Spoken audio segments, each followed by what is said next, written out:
नमस्कार जी दोस्तों, कैसे हैं आप लोग। आपका दोस्त रविकांत त्रिपाठी, जनपद देवरिया, उत्तर प्रदेश से। कैसे हैं आप लोग? अच्छे हैं। आइए सन 2022-23 के लिए ये जो नया सत्र हमारा जा रहा है, इसके लिए हम लोग फिर से नए स्टेज से सारे चैप्टर्स को बनाना शुरू कर दिए हैं स्मार्ट बोर्ड पे। बहुत सारे दोस्तों ने कहा था कि सर जो पुराने वाले चैप्टर हैं, चूंकि पिछले वर्ष रिसोर्सेज नहीं थे, संसाधन नहीं थे हम लोगों के पास, जितना था उतने में ही हम लोगों ने बेहतर करने का प्रयास किया। लेकिन इस बार का जो रिजल्ट आया है ना, आप लोगों ने इतना प्रसन्न कर दिया है कि मेरे पास शब्द नहीं है आप लोगों को धन्यवाद करने के लिए। सभी लोगों ने इतने बेहतर अंक प्राप्त किए हैं कि मैं अपने चैनल रविकांत त्रिपाठी की इस पूरी टीम की तरफ से आप सभी को बहुत सारी बधाइयां, बहुत सारी शुभकामनाएं प्रेषित करता हूं। और आइए चलते हैं, आज हम लोग आ चुके हैं चौथे पार्ट पे, काव्यखंड के। हम लोग काव्यखंड का नया वीडियो बैक टू बैक तैयार कर रहे हैं सत्र 2022-23 के लिए। इसके पहले वाले सारे चैप्टर्स का वीडियो इस चैनल पे अवेलेबल हो चुका है। और दोस्तों, आप प्लेलिस्ट में जाकर के क्लास 12th 2022 एंड 23 का नया प्लेलिस्ट बन चुका है, आप उसे देखेंगे। उस प्लेलिस्ट में आपको सारे कंटेंट मिलते चले जाएंगे। तो आज का जो कंटेंट है वो है कैकेयी का अनुताप, जो कि राष्ट्रकवि मैथिली शरण गुप्त ने लिखा है और ये लिया गया है साकेत महाकाव्य से। जी हां दोस्तों, साकेत महाकाव्य से लिया हुआ, राष्ट्रकवि मैथिली शरण गुप्त जी के द्वारा लिखा हुआ कैकेयी का अनुताप आज हम लोग पढ़ने वाले हैं। तो आइए इस वीडियो को शुरू करते हैं। शुरू करने के पहले मैं सभी सम्मानित शिक्षकगण, सम्मानित अभिभावकगण, सम्मानित प्रधानाचार्यगण का विशेष अभिवादन करता हूं। जितने भी प्यारे प्यारे बच्चे मेरे साथ जुड़ते हैं सभी को बहुत सारा स्नेह प्रदर्शित करता हूं, बहुत सारी शुभकामनाएं देता हूं, आशीर्वाद देता हूं, ताकि आप लोग हिंदी में 100 में 100 अचीव करें। क्योंकि पहले मुझे भी लगता था डर यार, लेकिन आप लोगों ने 91, 97, 98, 99 अंक तक प्राप्त करके जो मुझे व्हाट्सअप किया है अपना रिजल्ट ना, हृदय कहता है कि वास्तव में कुछ भी दुनिया में ऐसा नहीं है जिसे हासिल न किया जा सके। जी हाँ, बस आपके ठानने की बात है। अगर मान लो तो हार है, ठान लो तो जीत है। वह सिद्धांत हम लोगों ने दिखा दिया है। आइए शुरू करते हैं। शुरू करने में छोटा सा रिक्वेस्ट है कि प्लीज, अगर अभी तक आप लोगों ने हमारे चैनल रविकांत त्रिपाठी को सब्सक्राइब नहीं किया है, प्लीज सब्सक्राइब कर लीजिएगा, बेल आइकन ऑन कर लीजिएगा। क्योंकि एकेडमिक्स के साथ साथ जो भी नई और स्पेशल कोई न्यूज ऐसी आती है जो ऑथेंटिक होती है आप तक पहुंचने के लिए, वो मैं अपने चैनल पर आपको देता चलता हूं। तो कोई भी सूचना सबसे पहले आपके पास पहुंचे, इसलिए आपके पास चैनल का सब्सक्राइब होकर के नोटिफिकेशन ऑन होना बहुत जरूरी है। तो प्लीज आप इसे कर लीजिएगा।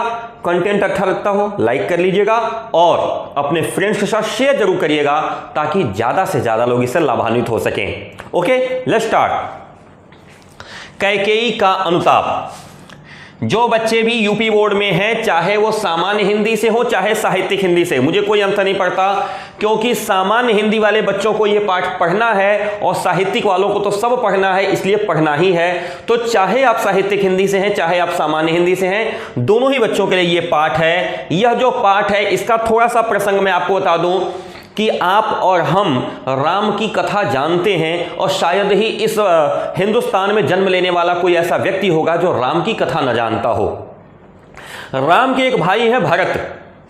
जी हाँ दोस्तों, राम जी के जो भाई हैं भरत जी, वो क्या हैं? हनुमान जी राम के सबसे बड़े सेवक हैं, आप भी जानते हैं। राम जी के कहने पे एक छलांग में बंदा समुद्र पार कर गया सीता का पता लगाने के लिए। रावण के बल का पता लगाने के लिए अशोक वाटिका में घुस गए। भैया लक्ष्मण को जब शक्तिबाण लग गया, मूर्छा आ गई, तो संजीवनी लाने के लिए लंका से हिमालय तक की फ्लाइट पकड़ लिए। उस हनुमान जी के लिए भगवान राम ने क्या कहा? तुम मम प्रिय भरतहि सम भाई। श्री हनुमान चालीसा में राम ने क्या कहा? हनुमान तुम मुझे प्रिय तो हो, लेकिन कैसे? भरत जैसे प्रिय हो। भरत मुझे सर्वाधिक प्रिय है। राम को सबसे ज्यादा प्रिय अगर कोई है तो भरत प्रिय है। जिस समय राम को वन जाने की आज्ञा मिलती है पिताजी के द्वारा, उस समय भरत अयोध्या जी में नहीं थे। राम अयोध्या छोड़ करके वन को चले जाते हैं क्योंकि पिता की आज्ञा है। राम के साथ भैया लक्ष्मण चल पड़ते हैं पिता की आज्ञा मान करके। राम के साथ अर्धांगिनी जगत जननी मैया सीता चल पड़ती हैं। लेकिन जब भरत अयोध्या आते हैं उस समय तक इससे भी ज्यादा स्थिति बिगड़ चुकी है। केवल भैया राम बन नहीं गए, केवल अयोध्या में केवल विषाद नहीं छाया, पूज्य महाराज श्री दशरथ जी भी प्रयाण कर चुके हैं। हमारी रानियां वैधव्य में हैं, पूरी अयोध्या शोकाकुल है, दाह संस्कार तक नहीं हुआ है। नाव में तेल भरवा करके गुरुदेव भगवान ने जो है महाराज दशरथ का शव रखवाया है। भरत आते हैं, जो भी उनकी जो अंतिम संस्कार की क्रियाएं हैं उसे पूर्ण करते हैं। पूर्ण करने के बाद उद्देश्य जानना चाहते हैं कि आखिर ये सब हुआ कैसे। उद्देश्य के क्रम में पता चलता है कि मां ने ऐसा ऐसा किया है। किस मां ने? कैकेयी ने। वह कैकेयी जो राम को सर्वाधिक मानती थी, वह राम जो कैकेयी को अपने से ज्यादा मानते थे। शायद कौशल्या को राम उतना स्नेह नहीं करते थे जितना मां कैकेयी को करते थे।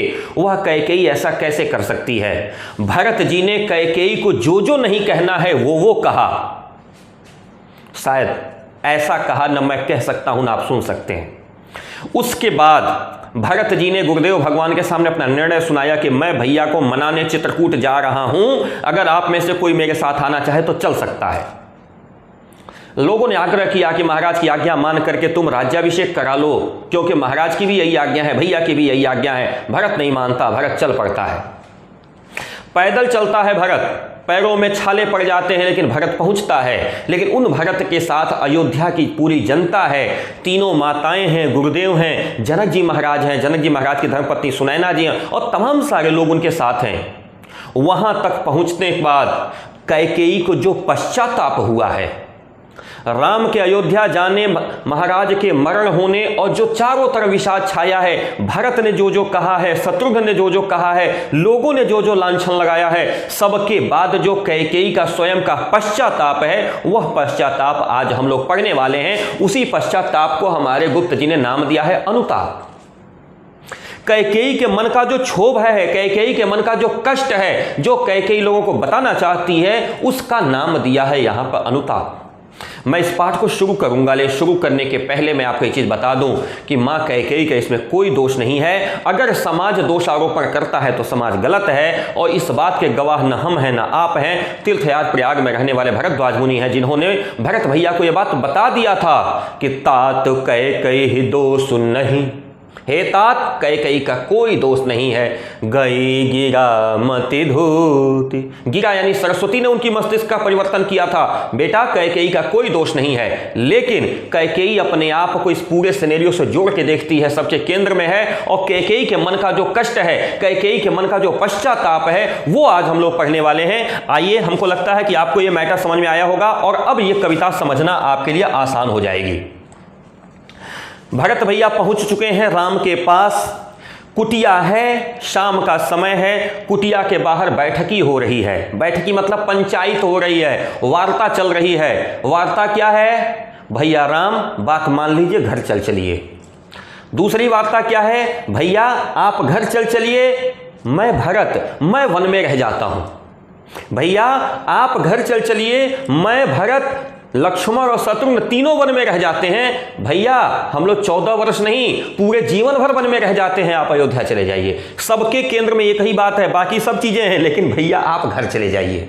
और इन सबके बीच में कैकेयी स्वयं को खोजती है कि मेरा दोष क्या है, और अपने दोष को लोगों के सामने स्पष्ट करती है। आइए हम लोग अपनी बात को शुरू करते हैं। शुरू करने के पहले फिर से आप सभी को बहुत सारी शुभकामनाएं। तदनंतर बैठे सभा उटज के आगे, नीले वितान के तले दीप बहु जागे। टकटकी लगाए नैन सुरों के थे वे, परिणामोत्सुक उन भयातुरों के थे वे। उत्फुल्ल करौदी कुंज वायु रह रह कर, करती थी सबको पुलक पूर्ण मह मह कर। वह चंद्रलोक था, वह चंद्रलोक था, कहाँ चांदनी वैसी। प्रभु बोले गिरा गंभीर नीर निधि जैसी। आइए शुरू करते हैं। तदनंतर बैठी सभा उटज के आगे। उटज, उटज यानी कुटिया। लिखते चलिएगा साथ साथ, अर्थ आपके लिए आसान हो जाएगा। उटज का मतलब होता है कुटिया या झोपड़ी। भगवान राम की जो पर्ण कुटी है, जो तिनके की कुटिया बनी हुई है, अर्थात जो झोपड़ी बनी हुई है, उस झोपड़ी के सामने सभा बैठती है। पंचायत करने के लिए लोग बैठते हैं, वार्ता करने के लिए सब लोग बैठ जाते हैं। तदनंतर, तदनंतर मतलब इसके बाद, यानी इसके पहले भी बातें हो चुकी हैं, उन बातों को राम और भरत दोनों ने स्वीकार नहीं किया है, इसलिए तदनंतर शब्द का प्रयोग आया है। यानी इसके बाद, यानी एक बार की वार्ता विफल हो चुकी है, दूसरी बार की वार्ता बैठी है। तदनंतर बैठी सभा, संपूर्ण सभा, सभा में क्या क्या है? भरत भैया हैं, अयोध्या का पूरा राज समाज है, रानियां हैं, गुरुदेव भगवान है, जनकपुर के राजा हैं, जनकपुर की रानी है, सभी लोग हैं एक तरफ, दूसरी तरफ भैया राम लक्ष्मण और सीता हैं, सभा बैठी है। नीले वितान, वितान का मतलब होता है शामियाना। शामियाना कैसा है? नीला है, आसमान। नीला वितान मतलब आसमान का सामियाना लगा है। टेंट किसका लगा है? आसमान। नीले वितान यानी आसमान के सामने दीप बहु जागे। देखिए यहां पे जो शब्द है ना, इसको थोड़ा सा समझ लीजिएगा, ये मिस प्रिंटिंग है, ये द्वीप नहीं है, ये दीप है। नीले वितान के तले दीप बहु जागे। दीप यानी दीपक, दीप यानी दीपक। यहां पे दीपक बहुत सारे जल रहे हैं, शाम का समय है, इस समय प्रकाश के लिए चारों तरफ दीपक जला दिए गए हैं, एक तरीका। दूसरा, आसमान में बहुत सारे तारे छिटक आए हैं। दीप के दो अर्थ हैं यहां पे श्लेष में लेंगे। पहला दीप का अर्थ यह है कि सायंकाल का समय है, सभा बैठी है, अपने प्रकाश के लिए चारों तरफ दीप जलाए गए हैं। और दूसरा इसका यह है कि चूंकि नीला वितान है यानी आसमान का सामियाना है, तो आसमान के सामियाने में, जैसे आप लोग कभी शादी विवाह में जाएं तो देखिए टेंट में लाइट लटकी रहती है, झूमर लटके रहते हैं, बिल्कुल वैसे ही आसमान के सामियाने में, नीले रंग के इस सामियाने में बहुत सारे दीप जगे हुए हैं, अर्थात तारे चमक रहे हैं। टकटकी लगाए नैन सुरों के थे वे। असल में वो दीप नहीं थे, वो देवताओं के नेत्र थे। नयन सुरों, सुर मतलब देवता, यही देवता थे ना जो सरस्वती जी को चढ़ा करके मंथरा की बुद्धि पलटवाए थे और कैकेयी से निकलवाए थे कि नहीं राम को वन भेज दो, क्योंकि राम वन नहीं जाएगा तो रावण को मारेगा कौन? रावण को मारेगा नहीं तो हम लोगों को ये परेशान करेगा। देवता तो अपने फायदे में हैं, राम को अयोध्या से लंका के लिए रास्ते में निकलवाने वाले कौन? सारे देवतागण। टकटकी लगाए नयन सुरों के थे वे, जितने देवगण हैं ऊपर से टकटकी लगा के देख रहे हैं कि क्या होने वाला है। परिणामो सुख उन भयातुरों के थे वे, भय से आतुर शब्द प्रयोग किया है, परेशान थे, व्याकुल थे, डरे हुए हैं जितने देवता ऊपर हैं। किस बात से? परिणाम से उत्सुक हैं और डरे हुए हैं कि कहीं ऐसा न हो कि भरत बतिया मान जाए और पता चले राम को वापस चला जाए अयोध्या, और राम अगर अयोध्या चले गए तो रावण को मारेगा कौन? जी भाई साहब, परिणामो सुख, सारे देवता परिणाम से व्याकुल हैं कि कहीं ऐसा न हो कि राम बात मान करके अयोध्या चले गए और पता चला कि रावण फिर ऐसे ही रह गया, फिर हम लोग को परेशान करता रहेगा। इसलिए देवता लोग ऊपर से परेशान हैं कि ऐसा है भरत की भी बुद्धि जल्दी से पलटो, कहीं भरत राम को मना के लेके चले ना हमें। समझ में आ गई बात? तो तदनंतर बैठी सभा उटज के आगे, नीले वितान के तले दीप बहु जागे। क्यों हुआ? क्योंकि उसके पहले वर्ष की वार्ता विफल हो गई। दूसरे विषय की वार्ता में सभा जो है कुटिया के सामने बैठी है, आसमान साफ स्वच्छ नीला है, तारे टिमटिमा रहे हैं और ऊपर से जितने देवगण हैं वो टकटकी लगा करके स्थिर होकर के देख रहे हैं और इस बात से परेशान और चिंतित हैं कि आगे क्या होने वाला है। दूसरे स्टेंजा पे चलते हैं। उत्फुल्ल करौदी कुंज वायु रह रह कर, करौदी के वृक्षों से आने वाली, करौदी के कुंज यानी झाड़ियां, करौदी के कुंज, करौदी एक खट्टा फल होता है। और थोड़ा सोच लीजिए, हम लोग कारवार में चलते हैं ना तो लेमन वाला जो है सेंट लगा के चलते हैं ना, खट्टा जो पन होता है ना, जो सिट्रस चीजें होती है ना, उसकी गंध बहुत अच्छी होती है। तो करौदी के झाड़ियों से आने वाली वायु कैसे आ रही थी? रह रह करके आ रही थी। और इतना ही नहीं, उत्फुल्ल, वह करौदी जो पूरी तरह से पुष्पों से लदे हुए वृक्ष थे, यानी करौदी के पुष्पों से लदे हुए वृक्षों के मध्य से आने वाली हवा रह रह कर आ रही है। और क्या कर रही है? करती थी सबको पुलक पूर्ण मह मह कर, मह मह कर मतलब सुगंध से भर देती थी और सबको पुलकित कर देती थी, सबको आनंदचित कर देती थी।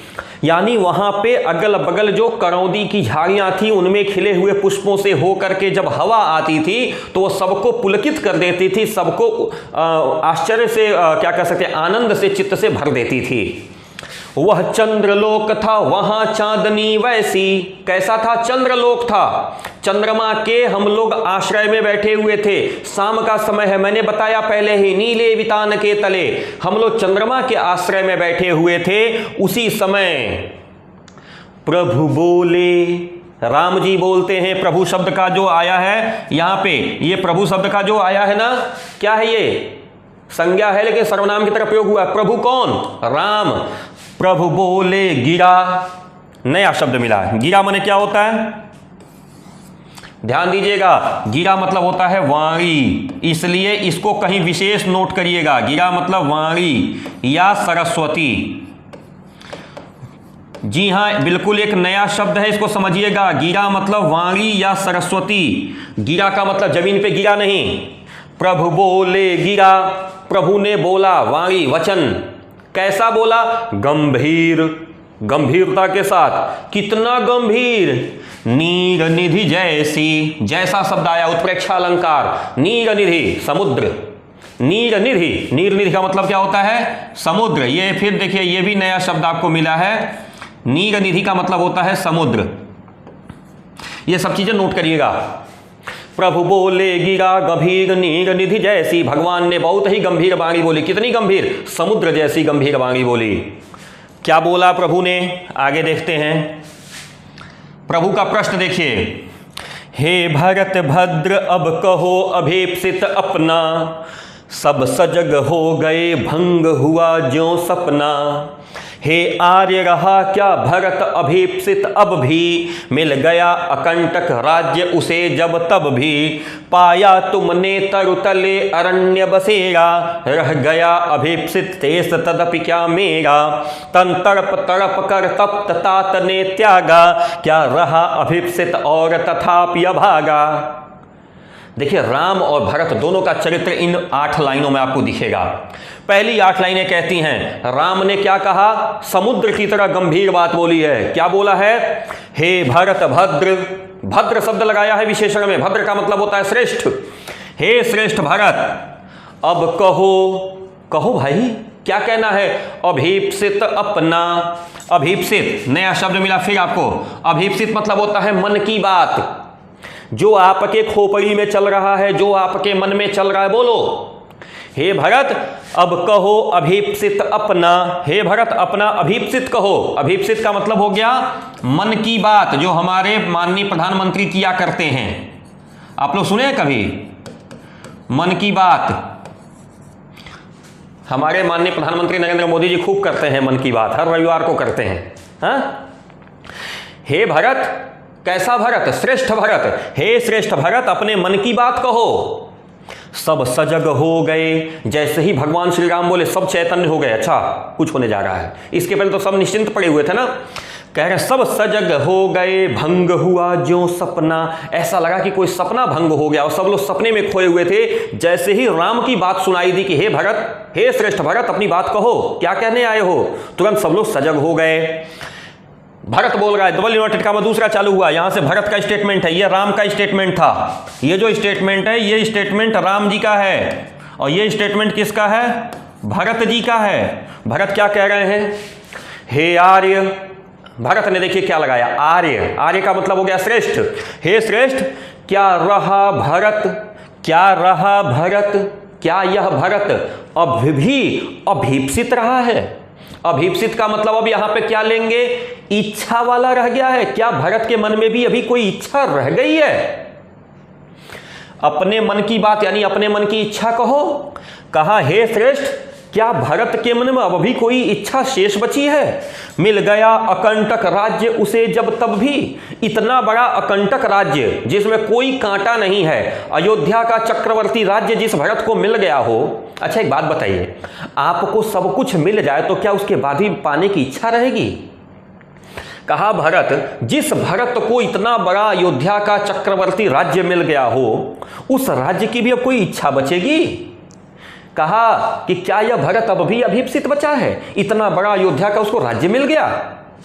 आगे कहा पाया तुमने, तुमने शब्द आया राम जी के लिए। हे भैया, आपने तरुतले, पेड़ के नीचे, अरण्य जंगल बसेरा, तुमने जंगल में पेड़ के नीचे स्थान बना लिया। रह गया अभिप्सित शेष तदपि क्या मेरा, इतना बड़ा अपराध मुझसे हुआ कि मेरी वजह से तुमने जंगल में पेड़ के नीचे आसन बनाया, तुमको जंगल में पेड़ के नीचे रहना पड़ गया। क्या भरत के पास इसके बाद भी कोई अभिप्सित बचा है? क्या भरत की कोई और इच्छा बची है? किस बात की इच्छा बची है भाई? फिर कहा, अनुप्रास अलंकार देखिएगा, यहां पे स्पेशल है। तन तड़प तड़प कर तप्त तात ने त्यागा, तप्त तात दुखी पिताजी, तप्त, तप्त का मतलब यहां पे लेंगे दुखी, दुखी पिताजी ने अपना यह शरीर तड़प तड़प कर त्याग दिया। राम के अयोध्या निकलने के बाद 6 दिन तक दशरथ जी जीवित रहे थे, इस आशा में कि राम लौट के आ जाएंगे। लेकिन जब 6वें दिन राम नहीं लौटे, केवल मंत्री सुमंत्र लौटे और उन्होंने आके बताया कि महाराज राम वापस नहीं आया, तो दशरथ जी ने क्या कहा? राम राम कहि राम कहि, राम राम कहि राम। कितनी बार राम कहा? राम राम कहि राम कहि, राम राम कहि राम। 6 बार, एक एक दिन के लिए एक एक बार राम कह करके भगवान जी के याद में, भगवान जी के वियोग में महाराज दशरथ ने प्राण त्याग दिया। कहता है भरत कि तन तड़प तड़प कर तप्त तात ने त्यागा। रह गया अभी भी, क्या रहा अभीप्सित? क्या इसके बाद भी इच्छा से युक्त है यह अभागा भरत? इतना बड़ा अभागा है यह भरत, क्या इसके बाद भी भरत की कोई इच्छा बची है जो आप पूछ रहे हैं? कितना दुखी है भरत। कहा कि मेरी वजह से आप जो है जंगल में पेड़ के नीचे कुटिया बना के रह रहे हैं, क्या इसके बाद भी भरत की कोई इच्छा शेष बचती है? जिस भरत के राज्य के वजह से, भाई भरत को ना राज्य दिलाने की बात हुई थी और राम को वन किस लिए हुआ था? कैकेयी भरत की माता थी। कहा जिस भरत की वजह से पिताजी ने, कैसे पिताजी ने, दुखी पिताजी ने तड़प तड़प कर अपने शरीर का त्याग कर दिया, वह भरत अभी भी अभागा। क्या अभीप्सित है? क्या उस भरत की अभी भी इच्छा शेष बची है? आगे क्या कहा भरत ने?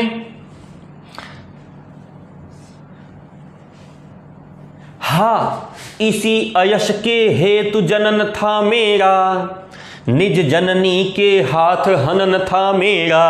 अब कौन अभिप्सित और आर्य वह किसका, संसार नष्ट है भ्रष्ट हुआ घर जिसका। मुझसे मैंने ही आज स्वयं मुँह फेरा, हे आर्य बता दो तुम ही अभिप्सित मेरा। प्रभु ने भाई को पकड़ हृदय पर खींचा, प्रभु ने भाई को पकड़ हृदय पर खींचा। रोदन जल से 100 विनोद फिर सींचा। कहा भरत ने, हा इसी अयश के लिए मेरा जन्म हुआ था। आज जितना बड़ा कलंक इस माथे पे चढ़ गया, इस भरत के माथे पे जो कालिख पुत गई, क्या इसी के लिए मेरा जन्म हुआ था? और तो ठीक, क्या मेरी मृत्यु मेरी माता के हाथ लिखी थी? देखिए संसार में जिस व्यक्ति के माथे पे कलंक लग गया हो ना, वो मृतक के समान होता है, ऐसा शास्त्र कहते हैं। इसीलिए हमेशा कलंक से बचना चाहिए। कलंक जो है काजल से भी काला होता है, कलंक से काली कोई वस्तु नहीं है। कहा निज जननी, अपनी माता के ही हाथ से क्या मेरी मृत्यु लिखी थी?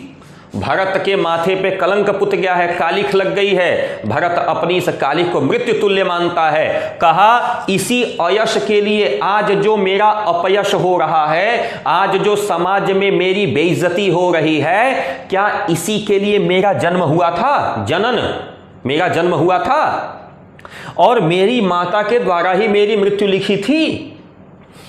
अब कौन अभिप्सित? हे आर्य, हे श्रेष्ठ, आप ही बता दीजिए कौन अभिप्सित है कौन नहीं है, किसके मन में अभी इच्छा बची है और किसके मन में इच्छा नहीं बची है। संसार नष्ट है भ्रष्ट हुआ घर जिसका। अरे जिसका घर भ्रष्ट हो गया उसके लिए तो पूरा संसार नष्ट हो जाने के समान है। जिसका अपना घर नहीं बचा उसको पूरा संसार भी मिल जाए तो उसको क्या आनंद है? जब घर ही नहीं रहा तो संसार लेकर क्या करेगा? जिसका घर भ्रष्ट हो गया है उसके लिए तो संसार भी नष्ट हो गया, उसके लिए तो संसार भी नहीं बचा। मेरा तो दोनों चला गया। अब मेरा कौन सी अभिप्सित बचा हुआ है, कौन सी इच्छा मेरी बची हुई है? मेरा तो घर भी चला गया, मेरा तो समाज भी चला गया। मुझसे मैंने ही आज स्वयं मुंह फेरा। आदमी को जब कोई चीज़ अच्छी नहीं लगती है ना तो मुंह फेर के बैठ जाता है। आपको किसी की बात अच्छी लगती है ना तो मुंह घुमा के बैठ जाते हैं, बात नहीं करेंगे तुमसे। आज भरत कह रहा है कि मैंने तो स्वयं से मुंह फेर लिया है। आज तो मुझे स्वयं को देखने की इच्छा नहीं हो रही, मैं दर्पण नहीं देखना चाहता। यह कालिमा, यह कालिख पुता हुआ मुंह मैं कैसे देखूं? दूसरे को दिखाना तो छोड़ दीजिए, मैं यह मुंह स्वयं देखना नहीं चाहता। कहा मुझसे मैंने ही आज स्वयं मुंह फेरा। हे आर्य बता दो तुम ही अभीप्सित मेरा। हे श्रेष्ठ, अगर आपको पता हो तो आप ही बता दीजिए कि मेरी क्या इच्छा है। कारण है ना, भगवान क्या है? भरत जानता है कि ये भगवान है और भगवान का एक ही सिद्धांत है, सो तुम जानहु अंतर्जामी पूर्वहु मोर मनोरथ स्वामी। भगवान क्या है? अंतर्जामी है, सब कुछ जानते हैं। इसीलिए भरत गेंद तुरंत उनके पाले में फेंक देता है, कहता है हे आर्य, आप ही मेरा अभीप्सित बता दीजिए। भरत का रुदन जब सुनते हैं तो राम क्या करते हैं? भगवान की क्या विशेषता है? प्रभु ने भाई को पकड़ हृदय पर खींचा। प्रभु ने क्या किया? भाई को, भरत को पकड़ करके हृदय पे खींच लिया, अपने हृदय से लगा लिया। और कैसे क्या किया? रोदन जल से, आंसुओं के जल से, सविनोद मतलब प्रेम पूर्वक सींचा, भिगो दिया। भगवान राम ने भरत भैया को गले से लगा लिया और अपने आंसुओं के प्रेम पूर्ण जल से भरत जी को नहला दिया, यानी भरत जी पूरे भीग गए। किससे? आंसुओं के जल से।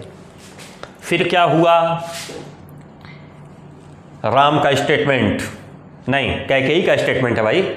राम ने भैया भरत को पकड़ के गले से लगा लिया, दोनों भाई रोने लगे। पीछे से कैकेयी का स्वर आता है। क्या कहती है कैकेयी? उसके आशय की थाह मिलेगी किसको, जनकर जननी ही जान न पाई जिसको। यह सच है तो अब लौट चलो तुम घर को, चौंके सब सुनकर अटल कैकेयी स्वर को।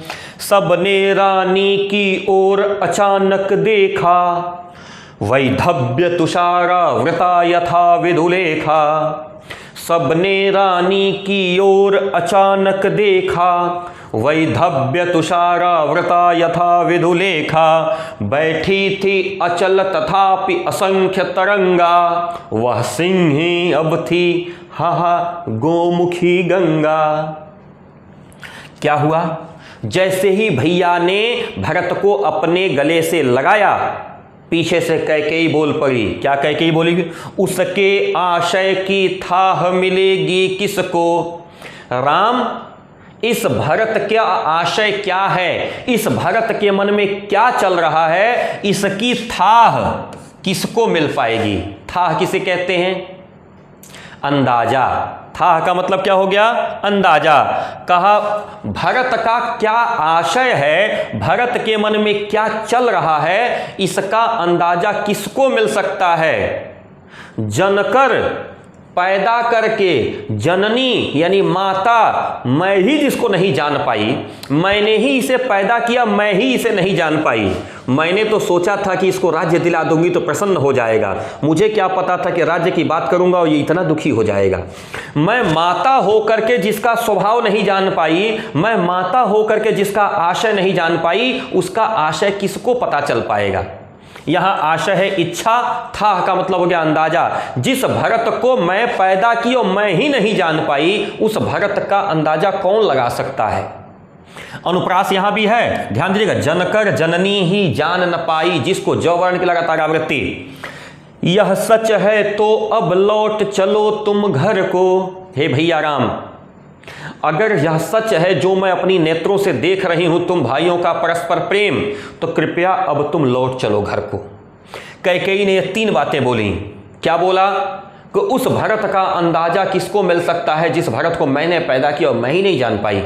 हे भैया राम, ऐसा करो, लौट चलो घर को। चौंके सब, जितने लोग थे सब चौंक पड़े। क्या? अटल कैकेयी स्वर को, वह कैकेयी जिसका स्वर अटल था उस दिन। राजा दशरथ ने कहा था ना कि सोना मांग लो, चांदी मांग लो, हीरे जवाहरात, अयोध्या का सारा कोष मांग लो, सब कुछ दे दूंगा। यह दशरथ, इसका प्राण मांग लो, मैं दशरथ अपने प्राण दे दूंगा, लेकिन राम को वन जाने को मत कहो। उस दिन कैकेयी क्या थी? स्टैंड की हुई थी, अटल थी कि नहीं, जब होगा तो यही होगा। क्या? तपस्वी वेश में 14 वर्ष के लिए राम को वनवास और भरत को अयोध्या का राज्य, यही चाहिए। वह अटल कैकेयी का स्वर आज सुन करके सब लोग क्या हुआ? चौंक पड़े।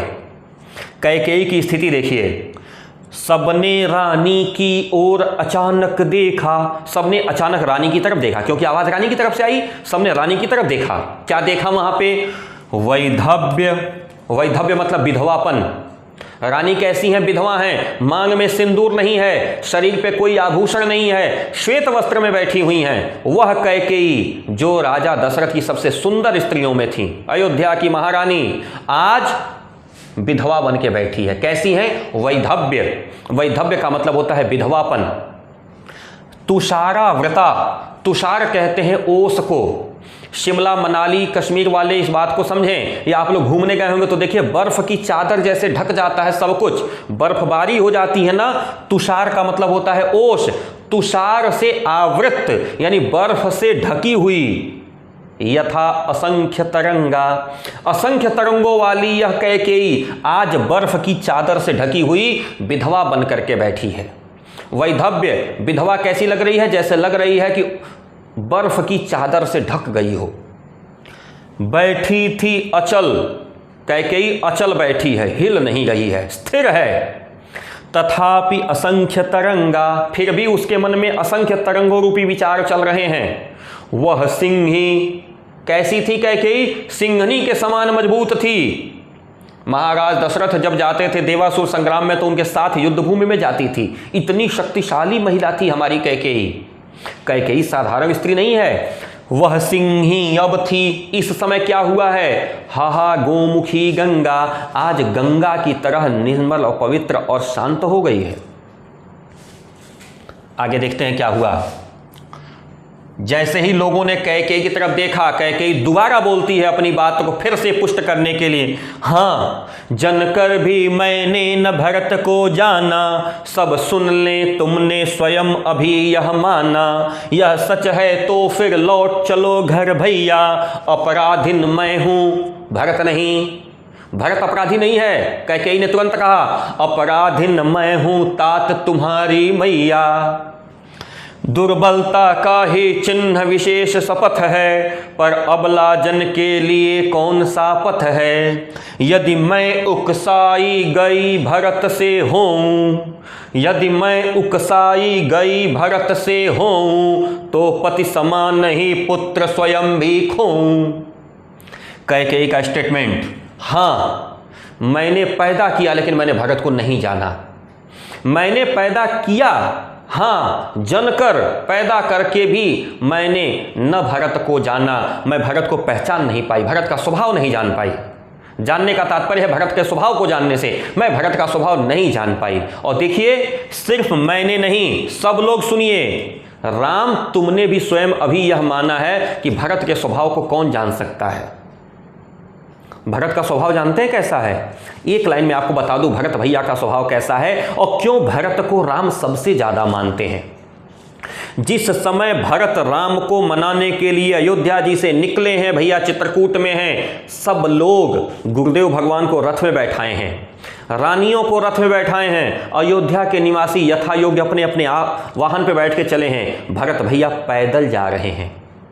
गोस्वामी तुलसीदास जी ने बहुत स्पष्ट लिखा है, चलत पया दे खात फल, पिता दीन तजिराजो, जात मनावन रघुबरहि, भरत सरिस को आजो। पैदल जा रहे हैं, केवल फल खा रहे हैं, रथ पे नहीं जा रहे, घोड़े पे नहीं जा रहे। बगल में सेवक चल रहे हैं, कह रहे हैं महाराज घोड़े पे बैठ जाइए, मत रथ पे बैठिए। घोड़े पे तो बैठ के जा सकते हैं। भरत भैया का जवाब है, क्या कहा? सिर भर चलऊं परन यस मोरा सब ते सेवक धर्म कठोरा। अरे मैं पैर के बल चल रहा हूं, ये अपराध कर रहा हूं, मुझे तो सिर के बल चलना चाहिए। जिस रास्ते से जा रहा हूं उस रास्ते पे मेरे भैया के चरणों के चिन्ह पड़े हुए हैं, मुझे उनको प्रणाम करते हुए चलना चाहिए। यदि मैं पैर पे चल रहा हूं यही बहुत बड़ा अपराध है, अगर मैं घोड़े पे बैठ गया तो इतना बड़ा अपराध कहां से सहन होगा। यह भरत का चरित्र है। कहा कैकेयी ने, सब सुनो राम, तुमने स्वयं अभी यह माना है कि भरत के स्वभाव को कोई जान नहीं पाया। यह सच है तो फिर लौट चलो घर भैया। देखो अगर मेरी बात सही लग रही हो तो घर लौट चलो। अपराधीन मैं हूं, भरत नहीं है। भरत को आप लोग अपराधी मत मानिए, भले भरत कुछ कह रहा है तो क्या हुआ। अपराधीन मैं हूं, तात तुम्हारी मैया। हे तात, तुम्हारी मैया अपराधी है, यह कैकेयी अपराधीन है, भरत अपराधी नहीं है। मेरी बात को मानो और घर लौट चलो। क्या कहती है कैकेयी, दुर्बलता का चिन्ह विशेष शपथ है। शपथ कौन लेता है, कसम कौन खाता है। जो ताकतवर होता है वो कसम खाता है नहीं, जो दुर्बल होता है वो कसम खाता है। विद्या कसम खा रहे, हम सही बोल रहे हैं, मेरी बात मान लीजिए। वो दौड़ दौड़ के कसम खाएगा कि मेरी बात सही है, मान लीजिए। जो अपनी बात को साबित नहीं कर पाता, जिसके पास दिखाने के लिए गवाह भी नहीं होते ना, वो कसम खाता है दौड़ करके। कैकेयी कह रही है कि शपथ लेना दुर्बलता की निशानी है, कसम खाना ये दुर्बलता का चिन्ह है। दुर्बलता का चिन्ह विशेष शपथ है, पर लेकिन अबला जन, मैं अबला स्त्री नारी के लिए कौन सा पथ है। दूसरा कोई रास्ता हो तो बता दीजिए। इस अबला नारी के लिए कोई दूसरा रास्ता भी तो नहीं है। क्या कहा, दुर्बलता का चिन्ह विशेष शपथ है, पर अबला जन के लिए कौन सा पथ है। मुझ अबला नारी के लिए दूसरा कोई रास्ता भी तो नहीं। यदि मैं उकसाई गई भरत से हूं, देखो यदि मैं भरत से उकसाई गई हूं, मैं सबको सुना रही हूं, ऊपर लिख दिया इसने, सब सुन लें, सब लोग सुनिए। यदि मैं उकसाई गई भरत से हूं, यदि आप लोगों को ऐसा लगता है कि भरत जो है हमको चढ़ा करके ले आया है, ऐसा नहीं है। मैं स्वयं अपनी इच्छा से आई हूं, जो बात कह रही हूं मैं अपनी मन की बात कर रहा हूं, मैं भरत के चढ़ाने पर नहीं। ऐसा नहीं कि भरत हमको कहा है कि मां चल के तुम ऐसे बोल देना ना। यदि मैं उकसाई गई भरत से हूं, तो पति समान ही स्वयं पुत्र भी खोऊं। यदि मुझे भरत उकसा के लाया हो तो मैं शपथ पूर्वक कहती हूं कि जैसे मेरा पति मरा वैसे मेरा पुत्र भी मर जाए। अर्थात मैं अपने भरत के उकसाने पे नहीं आई हूं, मैं स्वतः अपनी इच्छा से आई हूं। क्या कहा, ठहरो। लोग लगे कहने का, अरे रानी क्या कर रही हैं आप। रानी ने तुरंत कसम खाया ना कि अगर मेरी बात झूठी हो तो जैसे मेरा पति मरा वैसे ही मेरा पुत्र भी मर जाए। सब लोग कह रहे अरे रानी ऐसा मत करिए, क्या बोल रही हैं ऐसे। अगर आपके यहाँ भी लोग ऐसी कसम उसम खाते हैं तो लोग रोकते हैं ना, ए मत क्या बोल रहे हो यार, हो गया मैं बात मान गया, ऐसे लोग कहते हैं ना। ठहरो। जैसे ही लोगों ने रोका, रानी ने जवाब दिया, ठहरो मत रोको मुझे कहूं सो सुन लो, पाओ यदि उसमें सार उसे सब चुन लो। करके पहाड़ सा पाप मौन रह जाऊं, राई भर भी अनुताप न करने पाऊं। थी 100 नक्षत्र शशि निशा ओस टपकाती, रोती थी नीरव सभा हृदय थपकाती। थी 100 नक्षत्र शशि निशा ओस टपकाती, रोती थी नीरव सभा हृदय थपकाती। उल्का सी रानी दिशा दीप्त करती थी, सब में भय विस्मय और खेद भरती थी। क्या कहा, ठहरो मत रोको मुझे, मैं जो कह रही हूं सुन लो। हाँ, उसमें यदि तुमको थोड़ा सा भी सार तत्व मिले, यदि उसमें कुछ भी तुमको अच्छा लगे तो उसको तुम लोग चुन लेना। मैं जितना बोल रही हूं मुझे बोलने दो, मुझे बोलने से मत रोको। हाँ, उसमें जो चीजें अच्छी लगे उसको चुन लेना। ये पहाड़ जैसा पाप मुझसे हुआ है, पहाड़ जैसा पाप करके मैं मौन रह जाऊं। राई भर, राई का मतलब होता है सरसों का दाना, पहाड़ जैसा पाप मैंने किया है, राई भर सरसों के दाने के बराबर तो पश्चाताप कर लेने दो मुझे, राई भर भी अनुताप न करने पाऊं, सरसों के दाने के बराबर भी मैं अपना पश्चाताप न करूं। थी सौ नक्षत्र ससी निशा ओस टपकाती, रात का समय है, लिखा है निशा, कैसी निशा है? शशि निशा, चंद्रमा वाली रात है, और क्या है? 100 नक्षत्र, नक्षत्रों के साथ तारों के साथ है, आसमान में तारे भी हैं, शशि यानी चंद्रमा भी है, और रात कैसी है? ओस टपका रही है, जाड़े की रात है, ऊपर से शीत गिर रही है। सोचिए जाड़े की रात में अगर ऊपर से शीत गिर रही हो और बाहर हमको बैठा दिया जाए तो कैसा लगेगा। लेकिन आज सबके मन में इतना कष्ट है, इतना ताप है कि वह महसूस नहीं हो रहा है लोगों को। कह रहा है ओस टपका रही है चंद्रमा और तारों से युक्त रात, थी 100 नक्षत्र ससी निशा ओस टपकाती, और नीचे क्या है? रोती थी। कौन? सभा। कैसे रोती थी? नीरव, नीरव का मतलब होता है शांत, रव का मतलब होता है आवाज, नीरव का मतलब होता है एकदम शांत। पिन ड्रॉप साइलेंस, सब लोग रो रहे हैं, हृदय थपका रहे हैं, हृदय पे हाथ रखिएगा, हाय हाय क्या हो गया, कितना बड़ा अनर्थ हो गया। अपने हृदय पर थपकी मारते हुए अपने हृदय पे हाथ रख करके पूरी सभा रो रही है, लेकिन एक शब्द भी निकल नहीं गए हैं, यानी पूरी तरह से शांति है चारों तरफ। उसी बीच बीच में उल्कासी रानी दिशा दीप्त करती थी, बीच बीच में जब कैकेयी बोलती थी तो ऐसा लगता था कोई उल्का पिंड गिर रहा हो। जैसे उल्का पिंड ऊपर से गिरता है तो थोड़ी दूर तक प्रकाश करता है ना, क्या बोलते हैं उसको उल्का पिंड को अंग्रेजी में? आपके यहाँ धूमकेतु बोलते हैं, हमारे यहाँ हिंदी में पुच्छल तारा या धूमकेतु, कुछ ऐसे बोलते होंगे ना, देखिए पता करिएगा क्या बोलते हैं, मुझे याद नहीं आ रहा उसको, जो होता है कमेंट बॉक्स में देखिएगा, आपको याद आ जाएगा तो बता दीजिएगा, मुझे थोड़ा सा ध्यान पे हो जाएगा। उल्कासी रानी, उल्का पिंड कहते हैं जो टूटे हुए तारे जो जलते हुए नीचे की तरफ गिरते हैं। उल्कासी रानी दिशा दीप्त करती थी, जब रानी बीच में बोलती थी तो चारों दिशाओं में एक प्रकाश फैल जाता था, यानी चारों तरफ के लोग सजग हो जाते थे, और सब में भय, विस्मय और खेद, तीन चीज भरती थी। जब जब कैकेयी बोलती थी तब तक तीन तीन चीजें दिखाई देती थी। क्या क्या? सब में भय, डर पैदा करती थी। जैसे ही कैकेयी बोलती थी तो लोगों के मन में इस बात का डर पैदा हो जाता था। किस बात का डर? कि कहीं ऐसा न हो कि राम जो है लौट आवे अयोध्या। अब यह डर किसका है? देवताओं का। सब शब्द प्रयोग किया है ना, देवतागण ऊपर से देख रहे हैं कि कहीं राम जो है कैकेयी और भरत की बात मान करके वास्तव वापस न चले जाए। तो पहला तो ये मसला, देवताओं में डर पैदा हो रहा है। विस्मय किसके अंदर आ रहा है? विस्मय आ रहा है भरत के अंदर। विस्मय किसके अंदर आ रहा है? भरत के अंदर। और किसके अंदर? जितने अयोध्यावासी हैं उनके अंदर, जितने अयोध्यावासी हैं उनके अंदर विस्मय, आश्चर्य, अरे यही कैकेयी कल को इतना आतंक मचा के राम को वन भेज रही थी, उसी कैकेयी को आज क्या हो गया कि इस तरह से वो। तो ये विस्मय जो है भरत और अयोध्यावासियों के मन में भर रही है, और खेद भर रही है राम के अंदर। राम को इस बात का बहुत दुख है कि मेरे जैसा पुत्र होते हुए भी मेरी मां को ऐसा शपथ उठाना पड़ रहा है, ये इतना बड़ा अपराध मैं कर रहा हूं। खेद यानी दुख हो रहा है तो राम को हो रहा है कि अरे ये सिर्फ मेरी वजह से इतना कुछ हो रहा है।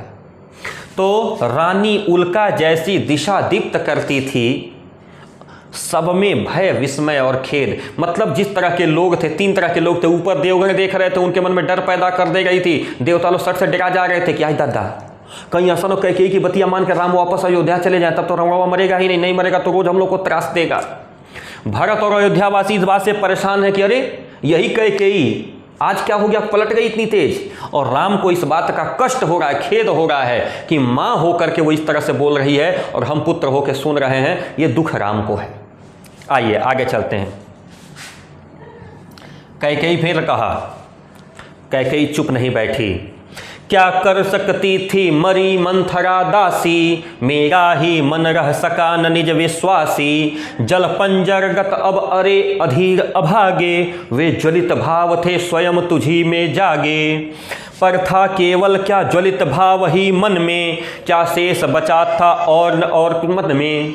पर था केवल क्या ज्वलित भाव ही मन में, क्या शेष बचा था कुछ न और इस मन में। कुछ मूल्य नहीं वात्सल्य मात्र क्या तेरा, पर आज अन्य सा हुआ वत्स भी मेरा। क्या कहा? कैकेयी ने कहा कि वह मरी मंथरा दासी क्या कर सकती थी, मंथरा का कोई दोष नहीं है इसमें। मेरा ही मन मेरा विश्वासी नहीं रह सका, मैंने अपने मन पे विश्वास नहीं किया, मंथरा की इसमें कोई गलती नहीं है। कैकेयी ने अभी पहले कह दिया है ना कि भरत की कोई गलती नहीं है, अपराधीन मैं हूं तात तुम्हारी मैया। अपराधीन कौन है? मैं हूं। फिर कहती है कैकेयी, क्या कर सकती थी मरी मंथरा दासी। मंथरा दासी थी ना, राज परिवार में निर्णय लेने का अधिकार तो मंथरा को नहीं था, वह मंथरा क्या कर सकती थी। मेरा ही मन रह सका न निज विश्वासी, मेरा ही मन मेरे विश्वास में नहीं रह पाया। गलती मंथरा की नहीं है, गलती मेरी है। मेरा मन, मैं अपने मन पे विश्वास नहीं कर पाई, मैं नहीं समझ पाई कि मैं सही कर रही हूं गलत कर रही हूं। मेरा मन इस विश्वास में नहीं आ पाया जो विश्वास महाराज दशरथ हमको दिला रहे थे। जल पंजरगत अब अरे अधीर अभागे। जल पंजरगत, यह शरीर, पंजर का मतलब होता है शरीर, पंजर मतलब हड्डियों का ढांचा। जल पंजरगत यानी मिट्टी और जल से बना हुआ यह जो शरीर है, हे शरीर, अरे अभागे, अधीर व्याकुल, अभागे। कैकेयी स्वयं को दोष देती है, कहती है हे अभागे शरीर जो जल मिट्टी से बने हुए हो। ये जो ज्वलित भाव थे ना, जिसने पूरी अयोध्या को जला के राख कर दिया, यह ज्वलित भाव तुझी में जगे थे। हे हाड़ मांस के बने हुए शरीर, हे अभागे शरीर, ये सारा का सारा दोष किसका है? तुम्हारा है। ये जो ज्वलित भाव थे कि लंका का, क्षमा चाहूंगा, अयोध्या का राजा भरत को बना दो, राम को जो है जंगल भेज दो, यह सब कुछ भाव जो है किस में जगा था? तुझ में जगे थे। पर क्या केवल था ज्वलित भाव ही मन में? कैकेयी ने कहा लेकिन क्या केवल ज्वलित भाव ही मन में था? क्या मन में केवल ईर्ष्या भाव ही था? नहीं, कुछ और भी था। पर शेष बचा था कुछ न और इस मन में, कुछ मूल्य नहीं वात्सल्य मात्र क्या तेरा, पर आज हुआ क्या अन्य सा वत्स भी मेरा। कैकेयी कहती है कि क्या मेरे वात्सल्य का कोई मूल्य नहीं रहा? मैंने जो पुत्रवत प्रेम किया था राम तुमको, उसका कोई मूल्य नहीं है, उसका कुछ मूल्य गिन लो, वापस चलो। आज तो मेरा पुत्र भी अन्य जैसा व्यवहार कर रहा है। मेरा अपना स्वयं का पुत्र भरत, जिसको मैंने पैदा किया है, कहा ना जनकर भी मैंने न भरत को जाना, जिसको मैंने स्वयं पैदा किया है, जिसकी जननी हूं, ऐसा भरत आज अन्य जैसा व्यवहार कर रहा है। आज अन्य सा हुआ कौन? वत्स, पुत्र। वत्स मतलब होता है पुत्र। आज मेरा पुत्र भी अन्य जैसा हो गया, लग रहा दूसरे का पुत्र है, मुझे अपनी माता मानने को स्वीकार नहीं है। कहा कैकेयी ने आगे, थूके मुझ पर त्रैलोक्य भले ही थूके, जो कोई कह सके कहे क्यों चूके। छीने न मातृपद किंतु भरत का मुझसे, प्रार्थना है मेरी, छीने न भरत का मातृपद किंतु मुझसे। लिखा है छीने न मातृपद किंतु भरत का मुझसे, हे राम दुहाई करूं और क्या तुझसे। कहते आते थे यही अभी नरदेही, माता न कुमाता पुत्र कुपुत्र भले ही। अब कहें सभी यह हाय विरुद्ध विधाता, है पुत्र पुत्र ही रहे कुमाता माता। कैकेयी अपने ऊपर कहती है कि थूके, मैंने काम ही ऐसा किया है, यह तीनों लोक मुझ पर थूके। जब कोई व्यक्ति गलत बिहेव करता है, गलत आचरण करता है, तो लोग क्या करते हैं? आज थू, गलत काम किया है, यानी आचरण विहीन कार्य किया है उसने। कहा कैकेयी ने थूके मुझ पर त्रैलोक्य भले ही थूके। त्रैलोक्य यानी तीनों लोक, स्वर्ग धरती पाताल, तीनों में जिसको जो मन में आए मुझे कहे, मुझे कोई दिक्कत नहीं है। थूके मुझ पर त्रैलोक्य भले ही थूके, जो कोई जो कह सके कहे क्यों चूके। कोई क्यों चूक जाए भाई, जिसके मन में जो आए कहे, सब मैं सहन करने को तैयार हूं। अपराध की हूं तो मुझे सहन करने की आदत डाल लेनी चाहिए। लेकिन सब कुछ स्वीकार है। लेकिन अभी भरत ने क्या कहा था? निज जननी के हाथ हनन था मेरा। मेरी मृत्यु किसके हाथ लिखी थी? अपनी माता के हाथ। अर्थात मैं इनको माता मान ही नहीं रहा। भरत ने यही कहा था ना। कहा कैकेयी ने, छीने न मातृपद किंतु भरत का मुझसे, किंतु भरत का मातृपद मुझसे कोई मत छीने। मुझसे कोई ये न कहे कि मैं भरत की माता नहीं हूं, मैं भरत की माता बनी रहना चाहती हूं। अर्थात भरत मुझे माता नहीं कह रहा है राम, भरत को समझा दो, भरत से कह दो कि मुझे मां कहे। आपको पता है जब से भरत भैया अयोध्या आए थे और यहां तक पहुंचे हैं चित्रकूट में राम को मनाने, तब तक भरत भैया ने कैकेयी को माता करके संबोधित नहीं किया। इस बात का कैकेयी को बड़ा कष्ट है। कैकेयी ने कहा, छीने न मातृपद किंतु भरत का मुझसे, हे राम दुहाई, दुहाई मतलब रिक्वेस्ट, प्रार्थना करूं और क्या तुझसे, ये तुमसे मैं और क्या प्रार्थना करूं, बस एक ही प्रार्थना है कि भरत को ये कह दो कि मुझे माता कहे, भरत का मातृपद मुझसे कोई मत छीने। कहते आते थे यही अभी नरदेही, नरदेही माने मनुष्य, नरदेही यानी मनुष्य, आज तक यही कहते थे। क्या कहते थे? माता न कुमाता पुत्र कुपुत्र भले ही। आप लोग एक शिखरणी छंद है, दुर्गा सप्तशती की पुस्तक कभी खोलिएगा, उसमें एक है देव्यापराध क्षमापन स्तोत्र, उसमें एक छंद है, न मंत्रम नो यंत्रम तदपि च न जाने स्तुतिमहो, न चावानम ध्यानम तदपि च न जाने स्तुति कथा, न जाने मुद्रास्ते तदपि च न जाने बिलपनम। ये जो पूरा का पूरा मंत्र है, क्षमा चाहूंगा याद तो है लेकिन अभी समय नहीं है पूरा पढ़ने का। इसमें जब आगे जाएंगे ना उसमें एक लाइन मिलता है, क्या? कुपुत्रो जायेत क्वचिदपि कुमाता न भवति। कुपुत्र पैदा हो सकता है, कुपुत्रो जायेत, कुपुत्र पैदा हो सकता है, क्वचिदपि कभी भी, कुमाता न भवति माता कुमाता नहीं हो सकती, मां गलत नहीं हो सकती इस अखंड भूमंडल धरती पर। या मेरा नहीं, मार्कंडे पुराण की मुहर है, वो कहती है धरती पे सब कुछ गलत हो सकता है, मां गलत नहीं हो सकती, मां का स्थान सबसे उच्च है। लेकिन आज कैकेयी अपने मुंह से कह रही है क्या? कि आज तक लोग कहते थे कि माता कुमाता नहीं होती, पुत्र भले कुपुत्र निकल जाए, पुत्र का आचरण खराब निकल जाए, मां का आचरण खराब नहीं हो सकता। लेकिन आज अब कहें सभी यह हाय विरुद्ध विधाता, विधाता के तो विरुद्ध हो गया ना। विधाता का नियम क्या है? माता न कुमाता, माता कुमाता नहीं हो सकती। लेकिन आज क्या है पुत्र पुत्र ही। यह भरत ने पुत्र को साबित कर दिया है कि पुत्र कैसा होना चाहिए। आज क्या हो गया है? रहे कुमाता माता, आज माता कुमाता रह गई है। समझ में आ गई बात? वीडियो पर्याप्त हो चुका है, यह पहला पार्ट मैं यहीं क्लोज कर रहा हूं। इसके आगे का जो सेक्शन है वो हम लोग अगले पार्ट में लेके चलेंगे। कैकेयी के अनुसार फर्स्ट पार्ट में हम लोग आए हैं यहां तक कि पुत्र पुत्र ही है, यहां आज माता कुमाता हो गई। यहां पे आज हम लोग विश्राम ले गए हैं। आशा करता हूं यह वीडियो आपको अच्छे से समझ में आया होगा, पसंद आया होगा। कहीं किसी तरह की कोई दिक्कत आती है तो आपको पता है मेरा टेलीग्राम चैनल ये है, हमारी वेबसाइट है, और यूट्यूब चैनल को तो आप लोग जानते ही, रविकांत मित्र त्रिपाठी। इसके अलावा हमारा जो व्हाट्सएप कॉन्टेक्ट है नीचे स्क्रीन पे चल रहा है, आप हमें दे सकते हैं। किसी भी तरह की कोई ग्रामांशज अगर आपके पास है, किसी तरह का कोई क्वेश्चन आपके मन में आता है, एक्सप्लेनेशन नहीं समझ में आता है, किसी शब्द का अर्थ नहीं समझ में आता है, आप प्लीज हमको कमेंट बॉक्स में दीजिए, हम उसको सॉल्व करने का प्रयास करेंगे। ठीक है, तो आज के लिए इतना ही काफी है। आगे का जो मैटर है नेक्स्ट वीडियो में। मैं रविकांत मित्र जनपद देवरिया से चलते चलते छोटा सा रिक्वेस्ट है कि प्लीज हमारा जो यूट्यूब चैनल है रविकांत मित्र त्रिपाठी, ये आपकी सेवा में सदैव तत्पर है। प्लीज शेयर करिएगा अपने फ्रेंड्स के साथ, लेकिन अपने लिए सब्सक्राइब करके जरूर रख लीजिएगा, बेल आइकन ऑन कर लीजिएगा। ठीक है, सभी सम्मानित शिक्षक, अभिभावक, प्रधानाचार्यगण का विशेष अभिवादन। प्यारे प्यारे बच्चों को बहुत सारा स्नेह आशीर्वाद। मिलते हैं जल्दी अगले वीडियो के साथ। तब तक के लिए मैं रविकांत मित्र त्रिपाठी जनपद देवरिया उत्तर प्रदेश से नमस्कार, सत श्री अकाल, जय हिंद।